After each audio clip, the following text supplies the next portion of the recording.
All right, good evening everyone, and welcome in to Stephen Holtzman, Eddie Chazan, Aaron Swade. We welcome in Irving Fishbaum, Dr. Block, Yisrael Fisher from Townsville, Saba, Dr. Guy, Yitzi Muller, Yisrael Kramer, Nachman Chapler, Michal, Berish Gesserman, Rabbi Kranz, Moshe Lehman, Moshe Jackman, Shelley Zeitlin, Ilya Shutman, Stefan Aribayas, David Helfgott on Kalaloshin. And I must say, what a big Kiddush Hashem you're all making. After a very long tanis, it would be very easy to say, I just ate, I want to rest, I want to take a shower and get ready for the evening. And you come and learn what is not an easy daf. Bravo to all of you, really bravo. We start with the tefillah that all children should get into yeshiva, easy, without heartache to the parents, b'nei imas. We learn for Aaron ben Sarah. We are holding by Iboyelahu. If you remember, Rabbi Chanina said that the reason why we can't collect for the Mozain Isha Ubanais, we can't collect from mortgage property for the support of a wife and the support of the daughters, is because these are things that are not ktsuvin. They're not fixed. So there's no way that the buyer could protect himself and say, well, I don't have to worry that they'll take it from me because the seller has enough assets. There's just no way he could protect himself. So the Gemara says, Iboyelahu, bottom line, again, of Nun Amid Beis, the Rabbi Chanina, Ksuvin ukesuvin bay, does he need both? That it should be a fixed amount and also that it should be written? Oidilma ksuvin, it's enough that it's a fixed amount, va'afal pi she'enon ksuvin, even if it's not written. Tajma, so the Gemara proves it. The Gemara proves it. The Itmar, Misha Mace, and we want to welcome in Sandy Gruvenfeld. It's great to have Sandy joining us. Tajma, the Itmar, Misha Mace, somebody dies. Now, I should tell you as a preface that although sons inherit, right, and not daughters, only ben ein loy, then it goes to the daughter. But the Rabbanim provided that the daughter, each daughter gets an iser of the nechasim, up to 1/10 of the estate for her dowry when she gets married. So listen to what happened over here, an interesting case. Tajma, de'ibmar mishemes, let's say Chatzkel dies, vaniach shtei banais uben, and he leaves 2 daughters, Rachel and Leah, and a son, Reuven. And the Kadma Harishayna, the first one, this is Rachel, gets married. So she takes from the estate 1/10 of the nesachim. V'not le'isur nechasim. She takes 1/10 of the estate. You know, the whole estate was inherited by Reuven. But she takes 1/10. Then, Leah didn't get married yet. And Leah didn't get a chance to collect because she didn't get married. Now Reuven died without any children. So now Rachel and Leah assume the entire estate.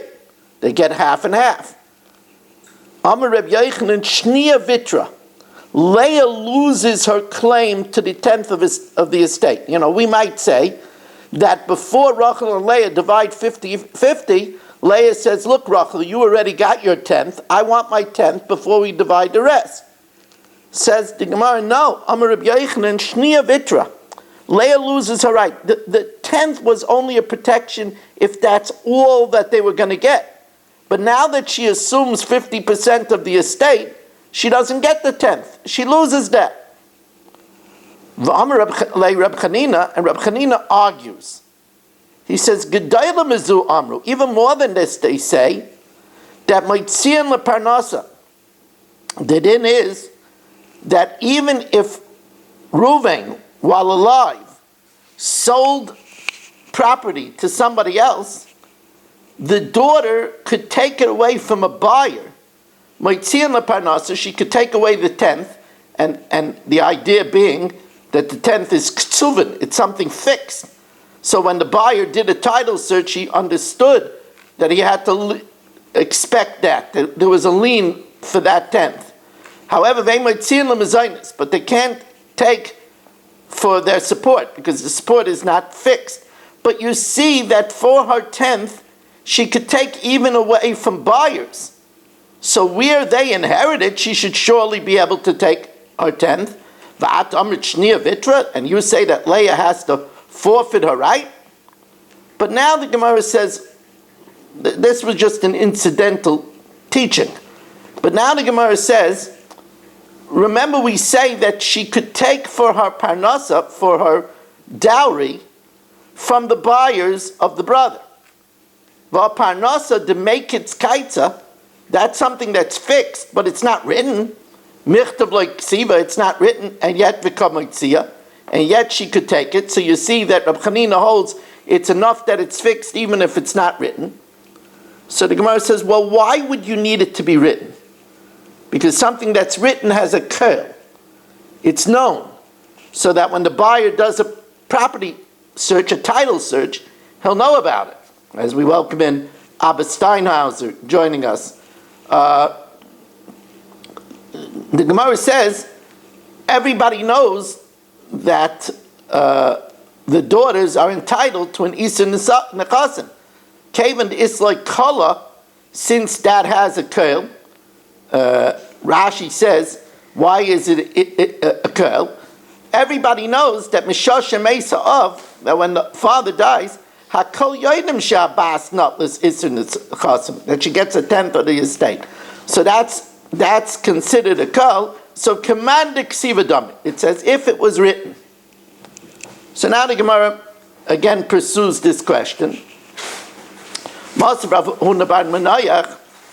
Now here, in classical form, the Gemara sticks us in the middle of a teaching, and it doesn't tell us, it leaves it to the Maggid Shir to fill in the blank. What happened over here is that Reuven married a woman who had daughters.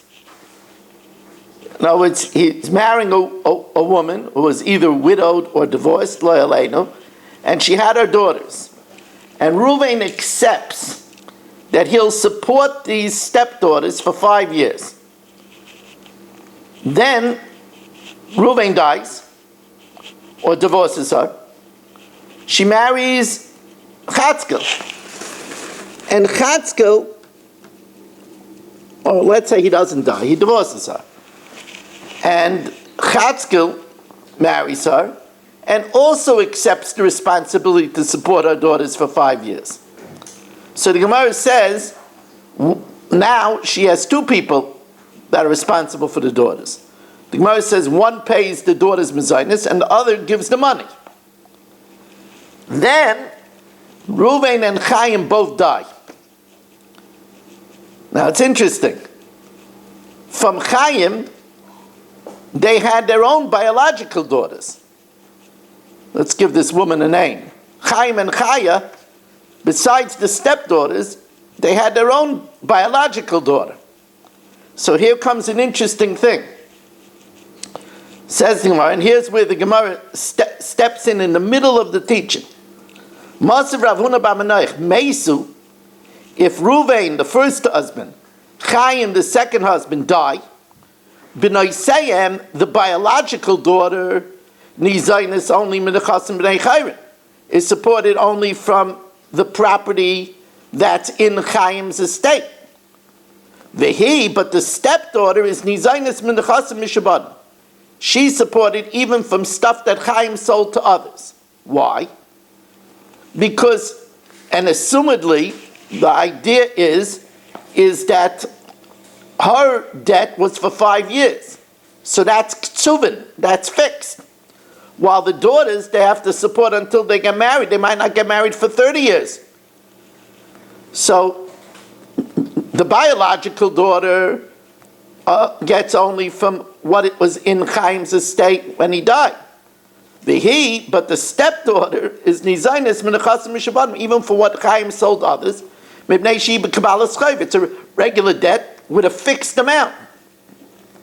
So you see that it's enough that it's fixed, even though it's not written. Says the Gemara, who says it wasn't written? Where when they made up the agreement for the 5 years. Shash?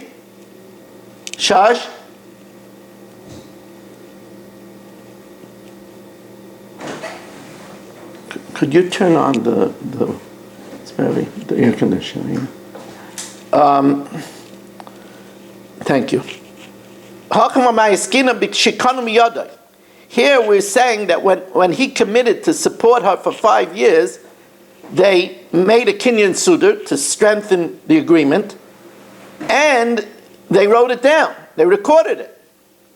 Says the Gemara, Yehachi Banas Nami. Then if they recorded it, it would be even by the biological daughters if they converted it into a regular loan. Says the Gemara, no, b'shekanu lezu v'loy kanu lezu.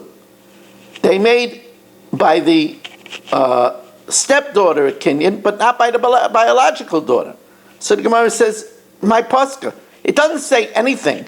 You have to assume that it's a level playing field, that it's the same case by the stepdaughter and by the biological daughter. So the Gemara says, well, it's different, because Bas Ishtay, the stepdaughter, the Havi B'Shas Kinyan, she was there and alive when they made the Kinyan, Mahani Lo Kinyan. The Kinyan is effective. Bitai, the daughter, the biological daughter, Deloy Hava B'Shas Kinyan, because they got married, they didn't have daughters yet, Loy Mahani Lo Kinyan. Says, well, the biological daughter could have been there at the time they made the Kinyan too. Miloy Askin and David Travaya B'Shas Kinyan. They were both there at the time of Kinyan. Ve'echidami, the Gosha, where he divorced her, Vahadra, and he took her back, so the biological child is there also. Elabitai, the daughter, the B'tanai Bezdin Ka'achla, she is supposed to be stored by a condition of Bezdin, Loi Mahani Lo Kinyan. The Kinyan doesn't help. Bas Ishtay, the stepdaughter, the Labit Tanai Bezdin Kachlo, she doesn't eat because of the Tanai Bezdin, Mahani Lo Kinyan. So the Gemara says, that doesn't make sense. It makes it worse because it's a Tanai Bezdin, V'chi Migra Gara. Ella, the reason that we say that he doesn't have to, we don't collect from mortgage property, is because there's a strong assumption that since it was a T'nai Bezdin, Chaim left designated money for the daughter. Elabitoy came under T'nai Bezdin Ka'achla, since it's a condition of the court. Ema Tzrarei Atfasa, we assume that he assigned bundles of money for her, and therefore you can't collect from mortgage property. So Tajma, Gemara is still in search of whether it's only Ksuvin or it's also Ksuvim. So Tajma, as we welcome in Yitzi Padawer 2 nights in a row, great to have you, Yitzi, really great. I made a bracha. I'm actually in the middle of a Suda now, that's why I'm eating, so it shouldn't be too long. I have to bench, I didn't want to hold the Olam.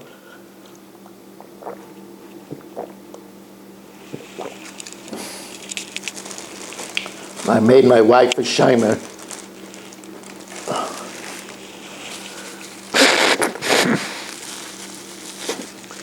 I did speak in the Woodridge Shul tonight. There's going to be a short film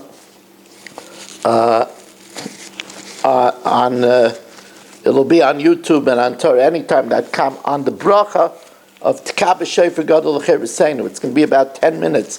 It's very worthwhile to watch. Did anybody ever get to the bottom? Was there a deficiency on yesterday's daf online? I saw some discussion about that. YouTube was half, and also Torah Anytime was half. Are you sure? Are you sure? Did you check it out? Yes, 26 minutes. I wonder why that is. I don't know. On TorahAnytime.com is also deficient? Yes. Oh, wow. I checked out both. And someone posted that they went on coalition, I think, from last cycle, or maybe 2 cycles before. Why? Coalition was deficient also? I don't know. I didn't go on coalition, but they said they went on coalition. They listened from 2 cycles ago. That doesn't make sense. I don't. Okay, I'll have to check that out. Okay. Now,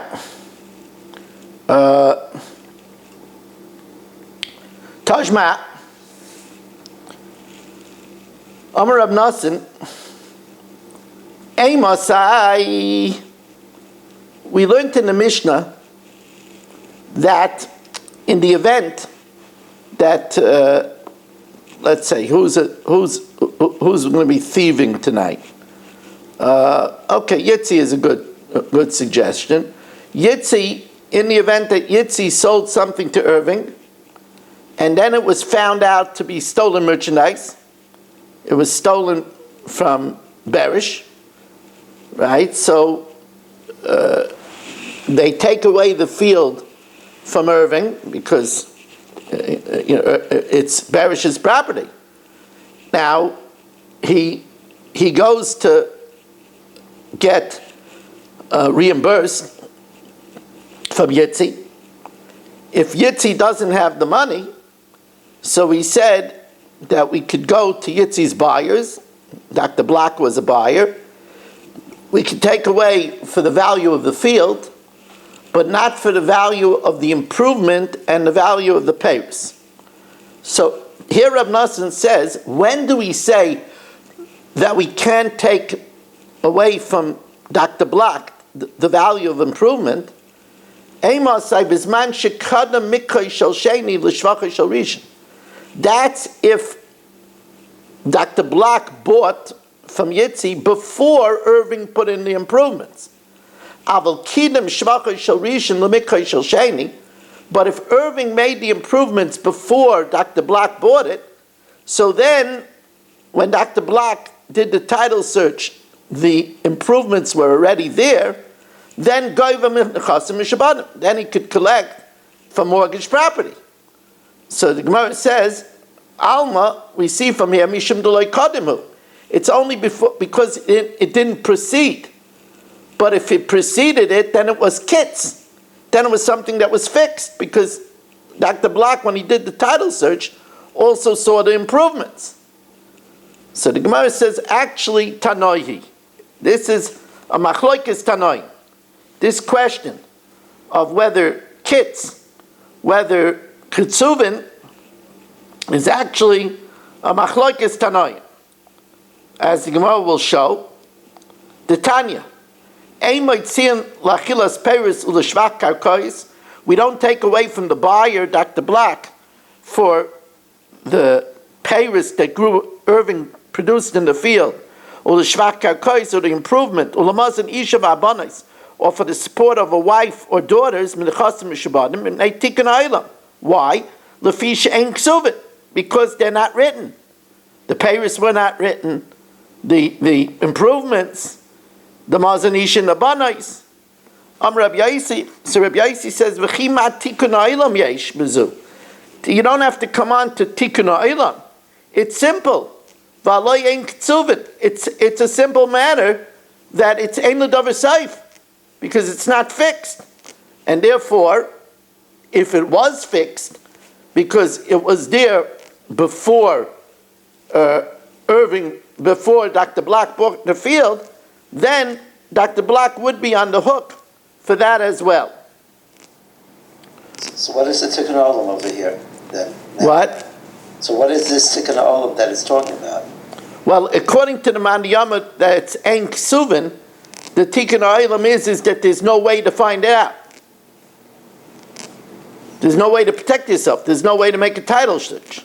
But really it means Bisad Hadin, they could collect. Correct. Even though it's not kids. Correct. Now, the Mishnah said, so the Tana of our Mishnah holds that if Rabbi Kranz finds a wallet, has my license, $500, and he returns it to me, and I say it had $1,000, Rabbi Kran says, no, it was only $500. So he's made of a miktas, but he doesn't swear mipnei tikkun olam, because otherwise he won't pick up the wallet if he's going to have to swear. However, Rabbi Yitzchak differs from the Tana of our Mishnah. Rabbi Yitzchak, shnei kisin kechurin motzasali. What happened is Rabbi Kranz returns me a wallet. And I say, oh, Rabbi Kranz, stop playing games. I had 2 wallets on a keychain. And you're only returning me one. There was only one. Nishba. He has to swear. Because he's made of a mixas. Shnei shvarm kitzur, that Rabbi Kranz returns me an axe. So I say, Shnei shvarm kshurim motzasali. You found 2 oxen. I had them tied together. And Rabbi Kranz says, Lo yoyeh le'echad. No, I only found one. There, einay nishba. Because it's very likely that the 2 oxen that were tied together, they tugged and they freed each other. And that's why I only found one. My time, shvarim is mintzechei me'adadi. Oxen pull away from one another. Kisin, wallets, they don't pull away from one another. Third case, Shnei Shvarim Keshurin Matzasa. I say that, Rabbi Kranz, you found 2 oxen tied together. And Rabbi Kranz says, you're right. Matzasi, I found 2. But I returned one of them to you already. So Harizeh Nishba. In such a case, he has to swear because he's made of a mixas. So the Gemara says it seems to be that Rabbi Yitzchak doesn't hold of what our Mishnah says, that you don't swear by an Aveda mipnei tikkun olam. Rabbi Yitzchak Lesley, Amoitzi Mitziva lo Yeshava mipnei tikkun olam. So the Gemara says as we start the top of Nun Aleph from it Beis, and again, it fills me with great joy to see 21 Zoomers at 10 to 11 in the night. Maybe I shouldn't tell you that. You'll get tired. And Avram Andrew is joining us. Good to have you. Yeshua Shmuel Eisenberg is here. Moshe Lehman. I will mention that there is a very delightful shir on TorahAnytime.com on YouTube. There were many of you that heard it live, but if you didn't hear it, for the Shabbos table, Pinchas is available, so give a check on that. So the Gemara says, Rabbi Yitzchak Taka disagrees with the Tana of our Mishnah. Hu da'amak Rabbi Eliezer ben Yaakov. He holds like Rabbi Eliezer ben Yaakov. The Tanya Rabbi Eliezer ben Yaakov Aimer, Pa'amim, there are times she'adam nishba al tainis atzmai. There are times that a person has to swear on his own claim. Ketzat, mana lavicha biyadi. If, let's say, Stephen says, $100 of your father's was by me, ve'achaltiv pras, and I paid him 50. Harizen nishba, he has to swear because he's made of a mixas. He said he owed 100, but he paid 50. So he's made of a mixas, he has to swear. V'zeu shenishba al tainas atzmai. In such a case, he has to swear on his own admission. The Chachamim say, what do you mean? He could have been quiet. He advanced the information, so it's only, he's returning a lost article. The Chachamim ain't ela k'meishav aveda or pater. It's only like he's returning. He didn't have to say anything. And if you're going to make him swear, he won't say anything. Here he's at least returning $50. So he doesn't swear. So the Gemara says, Rebbe Eliezer ben Yaakov, Leslie Meishav Aveda Potter. It's such an obvious takana. Rebbe Eliezer ben Yaakov argues on this. Amar Rav. So Rav says no. Over here it's talking about B'toya Noikotim, where a minor said to Stephen, you owe my father $100. So he didn't come up on it on his own. And then Stephen said, but I paid 50. Says the Gemara, the claim of a cotton means something? Cotton midei meshashe ispei? Can a cotton be mechayiv someone a shvua? V'tanan ein nishpan al tainis chereshoyt of a cotton. You don't swear on the claim of a deaf mute, an imbecile, or a minor. Says the Gemara, well, my cotton, when it says a cotton, it means gadol. It means a adult orphan. V'amai korele cotton. Now, why do we call him a minor? Because in reference to the affairs of his father, he's like a minor because he doesn't know all the affairs of his father. So the Gemara says, but then this is not a case where Steve swears because of his own claim. It's a claim of the adult orphan. Is this his own claim? It's the claim of the adult orphan. Says Gemara, well, Tainus Acherim, it's the claim of another, Vaidas Atzma. And Steve's admission says, well, that's a normal case. Any case of Moedim Mimixas, Kulu Tainasa Nami Tainus Acherim is the claim of the litigant, Vaidas Atzma, and his admission. Ella says to Gemara, here we're talking about a minor. And even though we say that a minor, less b'mishasha, that's only when a minor makes a claim of his own transaction. But here, when a minor is making a claim of money owed to his father, he can make a claim. And here we have an interesting machlokes of Rabbi Eliezer ben Yaakov and Rabbanan. Let's talk this out outside. What's the reason throughout Shas that moed b'mixas yishav? I say that Shelley owes me $1,000. And he said, I paid you $500. So why does he have to swear? The reason is because we say, we have an anan sadeh that ein adam meiz b'fnei bal chayva. He won't deny owing me money. Really, he wants to deny everything. He doesn't have money in the bank. But he is not brazen enough to deny everything, so he admits to half. Really, he wants to admit to everything, but he doesn't have the money, so he wants to store. So we make him swear that he shouldn't store. But that's only true if the person wouldn't be brazen enough to